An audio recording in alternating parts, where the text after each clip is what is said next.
હાલો મિત્રો, સેવાના કાર્યથી શરૂઆત આપણે આખરકાર કાઉન્ટર લગાવી દીધું છે અને ફોટો માટે શૂટ તૈયાર થઈ ગયો છે. પોઝ આપી અને આપણા ભારતીય કોઓપરેટિવ બેંકના ચેરમેન શ્રી કેશુભાઈ નાકરાણી અને એક્સ ધારાસભ્ય શ્રી એ શોભાયાત્રામાં આ મારું ગ્રુપ છે અને તમામ મારા મિત્રો છે, પાર્ટીના કાર્યકર્તાઓ છીએ, હોદ્દેદારો છીએ.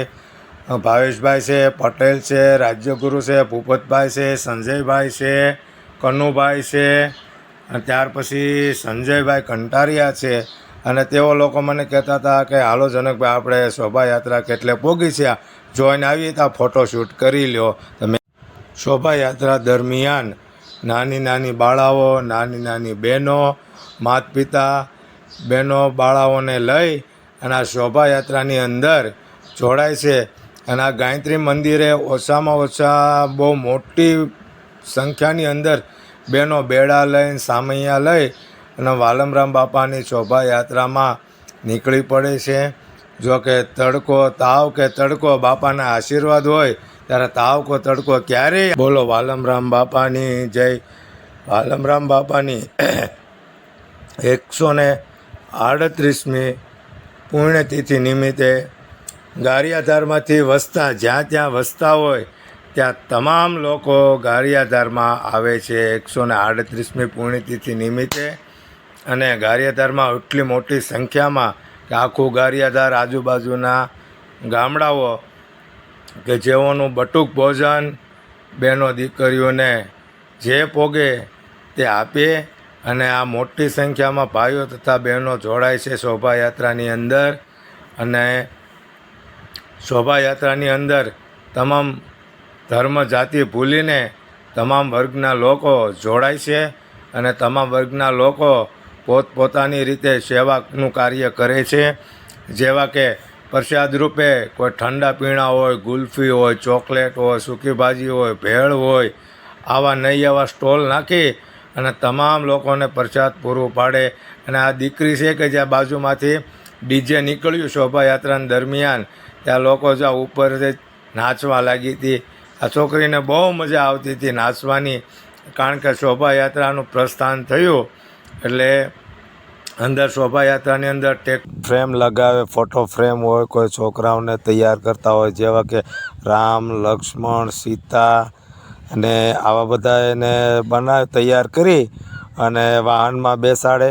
અને વાહન પોતપોતાનું હોય, મસ્ત રીતે શણગારે કરી. અને વાહનમાં ટ્રેક્ટર હોય, પછી ટ્રક હોય, જેસીબી હોય, છોટા હાથી હોય, ટેમ્પો હોય, આવી રીતે શણગાર કરે. શણગારી અને આગળ પાછળ એકબીજાના વાહન અને પ્રસાદ પણ વાહનની અંદર હોય. અને આવી રીતે એક આગળ પાછળ શોભાયાત્રામાં જોડાતા હોય.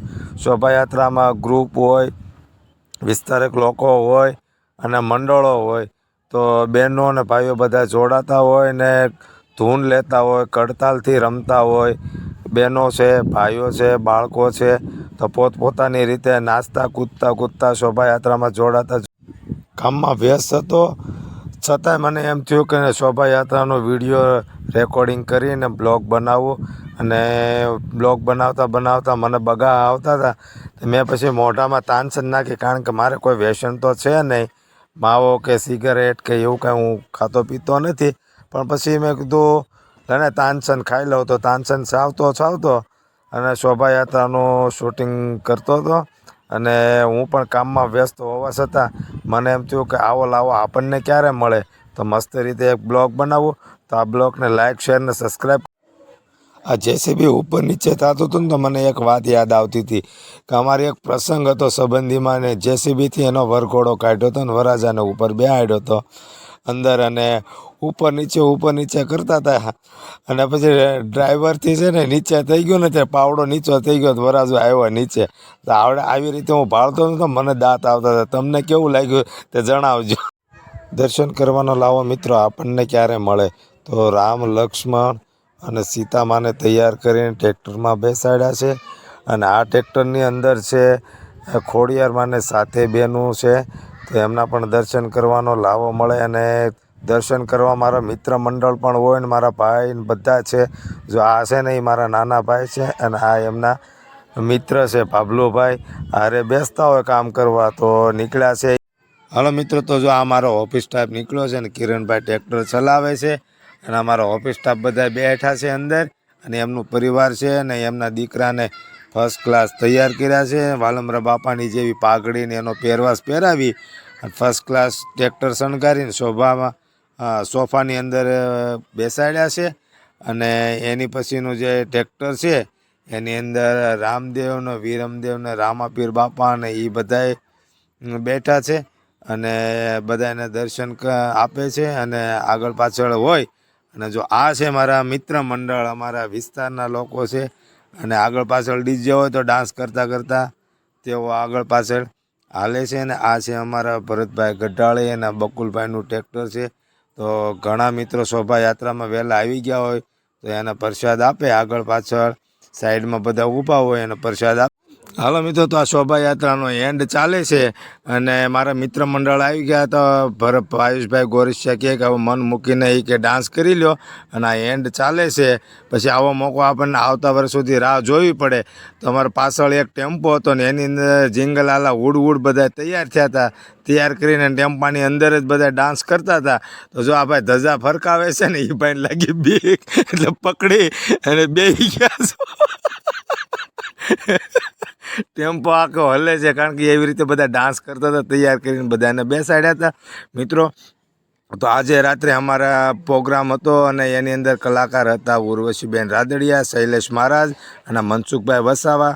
જોરશોરથી ભજન ગાયા અને બ્લોગમાં તમે બન્યા રહેજો. લાઇક, શેર ને સબસ્ક્રાઈબ કરવાનું મિત્રો ભૂલતા ને. અમારા દિલીપભાઈ હનુમાનજી બાપાને ગદા લઈને વહી આવ્યા. શોભાયાત્રા પૂર્ણ થઈ અને કાઉન્ટર પણ આપણે હકેલીને કમ્પ્લીટ થઈ ગયા હતા. તો સવા કાકા મને કે એક ફોટો લઈ લે, વિડીયો લઈ લે.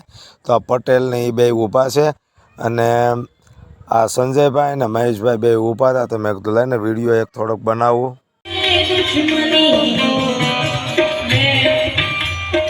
વાત કરી નિખિલના મિત્રની પણ મારા પપ્પાજી ઊભા થયા છે.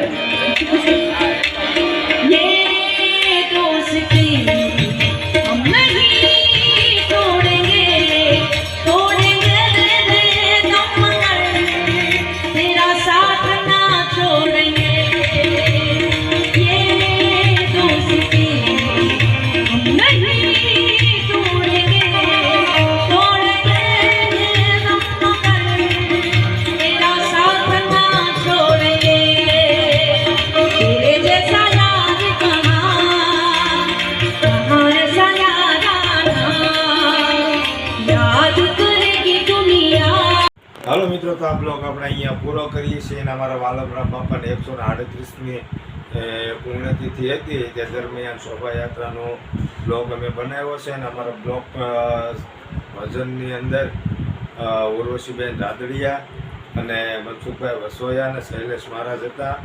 અને આ બ્લોગ આપણો વોઇસ રેકોર્ડિંગથી બનાવ્યો છે કારણ કે શોભાયાત્રા દરમિયાન ડીજેનો અવાજ બહુ આવતો હોય એટલે જેવો બન્યો હોય તેવો આ બ્લોગ મારો વધારી લેજો. લાઇક, શેર ને સબસ્ક્રાઈબ કરવાનું મિત્રો ભૂલતા નહીં. વધુમાં વધુ લોકો મિત્રો અમારા બ્લોગને શેર કરજો. તો આ બ્લોગ આપણે અહીંયા પૂરો કરીએ છીએ.